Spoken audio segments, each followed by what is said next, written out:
મારું નામ સિસોદિયા વંશ્રી ભીખુભાઈ। હું ધોરણ 6 માં અભ્યાસ કરું છું। મારી શાળાનું નામ શ્રી લીરબાઈ નગર પ્રાથમિક શાળા છે।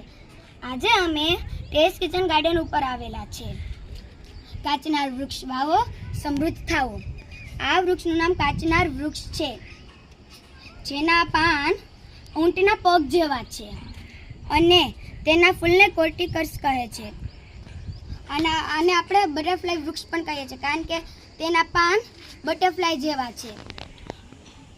અયોધ્યામાં જ્યારે ધ્વજારોહણ થાય છે ત્યારે એક ઝાડ અંકિત કરવામાં આવે છે।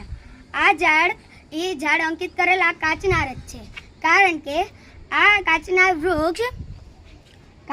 વૃક્ષ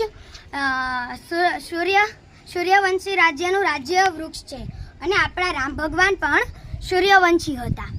એટલે આપણે અયોધ્યામાં ધ્વજારોહણમાં આ ઝાડનું ચિત્ર અંકિત કરેલું છે। 550 પૂર્વમી ઈસવીમાં ઋષિમુનિ ભાંગ મિશ્રએ આની આયુર્વેદિક દવા બનાવી છે। જેમ કે આપણે નાની નાની ગાંઠો હોય, કેન્સરની ગાંઠો હોય, આની પ્રોસેસ કરી આપણે તે ગાંઠ મટી શકે છે। અને આ કાચના વૃક્ષ આપણે અમારા શ્રી લીરબાઈ નગર પ્રાથમિક શાળાની સ્કૂલમાં ટેસ્ટ કિચન ગાર્ડન ઉપર વાવેલું છે। નમસ્કાર।